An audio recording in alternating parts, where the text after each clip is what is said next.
নমস্কাৰ বন্ধুসকল, স্বাগতম জনাইছো।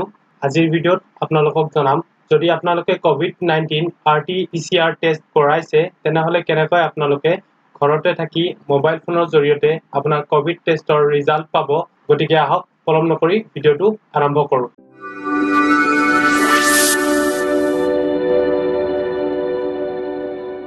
প্ৰথমতে আপুনি মোবাইলত যিকোনো এক ব্ৰাউজাৰ ওপেন কৰি টাইপ কৰিব covidassam.in। ৱেবছাইটটোৰ লিংক মই মোৰ ভিডিঅ'ৰ ডেসক্ৰিপচনত দি দিম, তাৰ পৰা গৈও আপুনি ৱেবছাইটটো এক্সেছ কৰি ল'ব পাৰিব। এতিয়া আপুনি কোভিড-19 টেষ্ট ৰিজাল্টৰ লগইন পেজখন দেখিবলৈ পাইছে।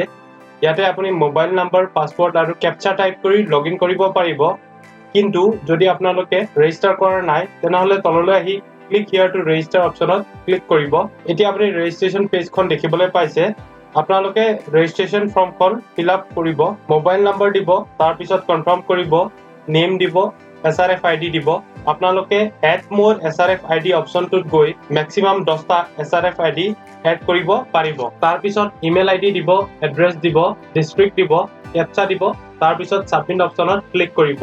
মই কৰি লৈছো। এতিয়া আমি সাবমিট অপচনত ক্লিক কৰিম। এতিয়া আপোনালোকে এখন নতুন পেজ দেখিবলৈ পাইছে। ইয়াত লিখা আছে login credentials has been sent to your mobile number, অৰ্থাৎ আপোনাৰ মোবাইল নাম্বাৰত লগইন ডিটেইলছ খিনি পঠিয়াই দিয়া হৈছে। এতিয়া ক্লিক হিয়াৰ টু লগইন অপচনত ক্লিক কৰিম। এতিয়া আপুনি পুনৰ লগইন পেজখন দেখিবলৈ পাইছে। যদি আপোনালোকে এতিয়ালৈ SMS যোগে পাছৱৰ্ডটো পোৱা নাই তেনেহলে আপোনালোকে পাছৱৰ্ড নট ৰিচিভ অপচনটোত গৈ আপোনাৰ পাছৱৰ্ডৰ কাৰণে পুনৰ ৰিকুৱেষ্ট কৰিব পাৰে। SMS টো পাওঁতে অলপ পলম হ'ব পাৰে, গতিকে আপুনি অলপ ৱেইট কৰিব আৰু নাপালে পাছৱৰ্ড নট ৰিচিভ অপচনটোত ক্লিক কৰিব। এতিয়া আপোনালোকে মোবাইল নাম্বাৰ, পাছৱৰ্ড আৰু কেপচা ফিল কৰি লগইন অপচনত ক্লিক কৰিব। মই ফিল কৰি লৈছো। এতিয়া লগইন অপচনত ক্লিক কৰিছো।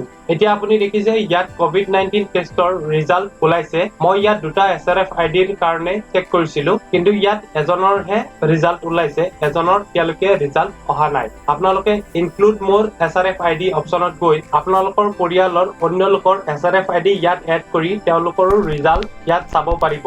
তাৰ তলত আপুনি এটা প্ৰিন্ট আইকন দেখিবলৈ পাইছে, তাত ক্লিক কৰিব। আপোনালোকে ৰিজাল্টটো PDF ফৰমেটত ডাউনলোড বা প্ৰিন্ট কৰিব পাৰিব। যদি ভিডিঅ'টো ভাল পালে লাইক কৰিব, শ্বেয়াৰ কৰিব আৰু চেনেলটো সাবস্ক্ৰাইব কৰিব। ধন্যবাদ।